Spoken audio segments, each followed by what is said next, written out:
Delimitation పై దాఖలైన పిటిషన్లను Telangana high court కొట్టివేసింది. GHMC delimitation పై high court జోక్యం చేసుకోలేమంది. అభ్యంతరాల గడువు పూర్తయినందున పిటిషన్ల విచారణను హైకోర్టు ముగించింది. వార్డుల విభజన అభ్యంతరాలపై హైకోర్టులో 80కి పైగా పిటిషన్లు దాఖలయ్యాయి.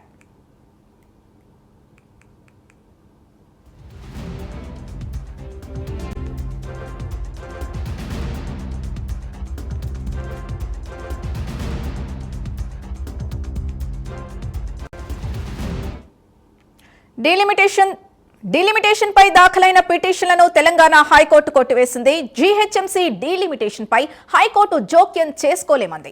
అభ్యంతరాల గడువు పూర్తయినందున పిటిషన్ల విచారణను హైకోర్టు ముగించింది. వార్డుల విభజన అభ్యంతరాలపై హైకోర్టులో 80కి పైగా పిటిషన్లు దాఖలయ్యాయి. ఇదే అంశానికి సంబంధించి పూర్తి డీటెయిల్స్ మా కరెస్పాండెంట్ కుమార్ అందిస్తారు. కుమార్. Thank you Sindhu. హైదరాబాద్ జిహెచ్ఎంసీకి సంబంధించి ఏదైతే ముఖ్యంగా ఈ డీలిమిటేషన్ అంటే హైకోర్టులో ఈ డీలిమిటేషన్ పై 80కు పైగా పిటిషన్స్ అయితే దాఖలైనవి. ఈ నేపథ్యంలోనే ఇప్పుడు అభ్యంతరాలకు సంబంధించి కూడా జిహెచ్ఎంసీ కూడా ఒక గొడవ అయితే ఇచ్చింది. అయితే డిసెంబర్ 9వ తారీఖున ఒక నోటిఫికేషన్ రిలీజ్ చేసింది. ఏదైతే జిహెచ్ఎంసీకి సంబంధించి 27 మున్సిపాలిటీలన్నీ కూడా జిహెచ్ఎంసీలో కలిపేశారు. ఈ నేపథ్యంలోనే దానికి సంబంధించి అంటే గతంలో 150 వార్డులు అయితే ఉండేవి. ఇప్పుడు ఆ డివిజన్స్ అన్ని కూడా 300కే చేరింది. అయితే ఈ నేపథ్యంలోనే ఈ 300కి చేరడానికి సంబంధించి డీలిమిటేషన్ కి ఒక నోటిఫికేషన్ అయితే డిసెంబర్ 9న అయితే జిహెచ్ఎంసీ రిలీజ్ చేసింది.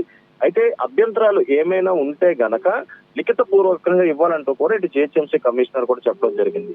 అయితే ముఖ్యంగా దీనికి సంబంధించి అంటే మొదటగా వారం రోజులు గడువిచ్చిన సమయంలోని ఇటు జిహెచ్ఎంసీ ఒక కౌన్సిల్ మీటింగ్ కూడా ఏర్పాటు చేసుకొని ఇటు ఎక్స్ అఫీషియల్ మెంబర్స్ కావచ్చు లేదంటే కార్పొరేటర్లు కావచ్చు వాళ్ళ అభ్యంతరాలకు కూడా స్వీకరించేందుకు కూడా ఒక రోజు ఏదైతే కౌన్సిల్ కూడా నిర్వహించారు. అయితే అప్పుడు ఏదైతే అప్పటికే ఇటు హైకోర్టులోని సుమారు 80 పిటిషన్ల వరకు కూడా ఏదైతే వేయడం జరిగింది. దానికి సంబంధించి విచారణలు కూడా జరిగినాయి. అయితే కొన్ని అభ్యంతరాలు కూడా ఇటు హైకోర్టు అయితే జిహెచ్ఎంసీకి సంబంధించి తరపు లాయర్ను కూడా అడిగింది. అయితే దానికి సంబంధించిన క్లారిటీలు కూడా హైకోర్టుకి అయితే ఇవ్వడం జరిగింది. అయితే ఈ ముఖ్యంగా చూసుకున్నట్టయితే ఈ 300 వార్డులకు సంబంధించి వాస్తవంగా ఆయా కార్పొరేటర్లకు కావచ్చు లేదంటే ఇటు ప్రజలకు కావచ్చు ముఖ్యంగా ఒక మ్యాప్ ఆన్లైన్ లో పెట్టలేదు, అంటే అఫీషియల్ వెబ్సైట్ లో పెట్టలేదు. అలాగే డీలిమిటేషన్ సంబంధించి అంటే ఏరియా బౌండరీస్ కూడా తమకేమీ అర్థం కావట్లేదు.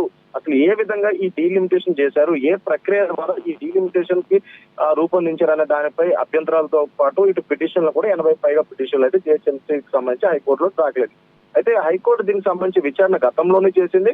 ఆ తర్వాత మరొక 2 రోజుల అభ్యంతరాలకి గడువు కూడా ఇవ్వాలంటూ కూడా హైకోర్టు సూచించింది. దాని ప్రకారం జిహెచ్ఎంసీ ఆ గడువు కూడా పెంచింది.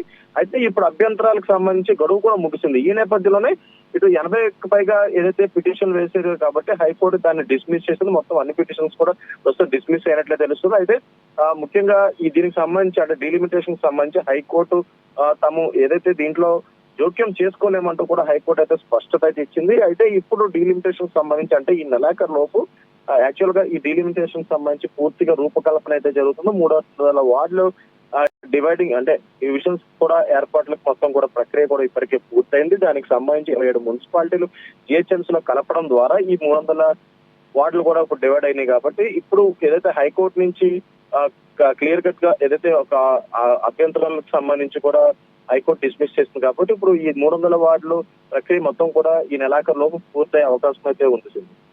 Kumar, thank you.